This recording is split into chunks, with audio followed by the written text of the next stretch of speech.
Welcome to Happy Death Day. Okay, listen. Today's legend didn't swing a sword, didn't conquer kingdoms, didn't even throw hands. Nope, this man became famous for his handwriting. Yeah, you heard me right.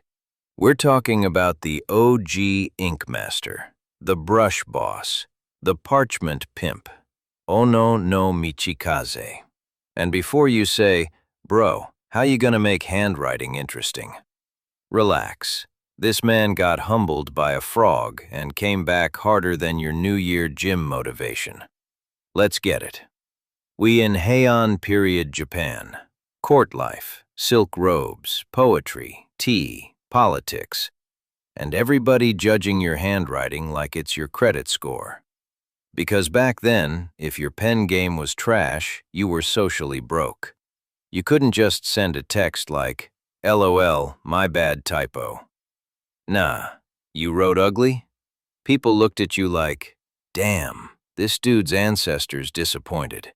And in the middle of all that pressure, boom. Born around 894 AD, Ono no Michikaze, later known as Ono no Tōfū. He came from a respected family, which means expectations were high. Like, you better be talented or we trading you for a better son, high. Young Michikaze wasn't dreaming of being a samurai. He wasn't out there like, I want to swing katanas and scream dramatically in slow motion. Nah, my guy said, yo, I want to write beautiful characters. And everybody else like, that's it? But calligraphy back then wasn't artsy hobby vibes. It was status. It was education. It was culture. Your handwriting said, I'm refined, or I eat with my hands and breathe loud. So Michikaze trains hard. Hours, days, years, brush in hand like he grinding in ranked mode. But there's a problem. He sucks. See, some people are born gifted. Michikaze? Born with try again energy. He practicing every day, looking at other calligraphers like, how they lines smooth like silk and mine look like a spider fell in ink and panicked. Imagine grinding a skill for years and still writing like you holding the brush with your toes. Frustration levels? Max. Confidence? In the basement. One day he gets so discouraged, he basically says, man, forget this. I'm trash. This ain't for me. And he storms out, not to train harder, but to go have a dramatic anime moment in nature. This is where the legend gets wild. Michikaze walking around, feeling sorry for himself.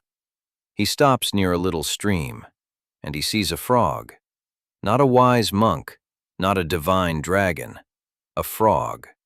The frog trying to jump onto a plant stem, misses, falls, tries again, falls, tries again, falls, over and over. And Michikaze watching like, bro, just quit, it's over, accept your frog destiny. But the frog keeps trying. Then finally, boom, little dude sticks the landing.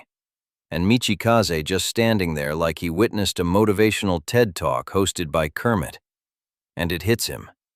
If this slimy little hop machine ain't quitting, why am I? Man got inspired by amphibian determination. History really said, your hero is a frog, respect it.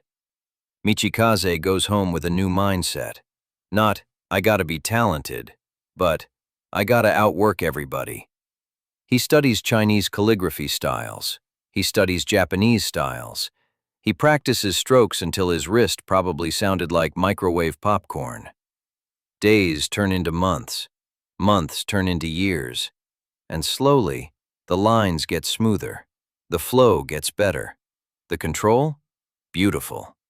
He stops trying to copy, starts developing his own style. That's when people start noticing. Like, hold up. Who wrote this? This kind of fire. Michikaze didn't just get good, he got legendary. He becomes one of the Sanseki, the three great brush traces of Japan. That's like being top 3 rappers alive, but for handwriting. Royal court officials start requesting his work. Poets want him writing their pieces. People saving his letters like, "Yo, this handwriting too clean to throw away." Imagine someone keeping your grocery list because the penmanship go crazy. That's the level. His style becomes a foundation of Japanese calligraphy tradition, meaning every fancy brushstroke you see later, somewhere in the DNA, is frog-inspired grind. Michikaze helped transform calligraphy from just copying Chinese models into something uniquely Japanese. That's huge. That's cultural evolution. He basically said, "We not just borrowing the style, we remixing it." Also, he proved something timeless. Talent might get you noticed, but persistence gets you legendary. Because this man almost quit over handwriting. Imagine if he gave up. Somewhere a frog would still be out here with no historical credit. Let's break it down. Michikaze teaches us you can start bad, real bad. You can doubt yourself. You can get humbled by wildlife. But if you keep showing up, you might become one of the best to ever do it. Not because you were gifted, but because you refused to stop. Ayo, real quick before we slide out. Happy Death Day to the brush legend himself, Ono no Michikaze. Passed away on February 8th, 966, but his pen game still louder than most people's whole legacy. Man went from almost quitting to becoming one of the coldest calligraphers Japan ever saw. All because a frog said, "Try again, my guy." So today, if your work look messy, if your skills feel shaky, just remember, greatness sometimes starts with straight-up struggle and a little amphibian motivation. Rest easy to the Ink King. Your strokes still living, your name still written. Permanent. Subscribe for tomorrow's Death Day. And remember, death is guaranteed. History is optional.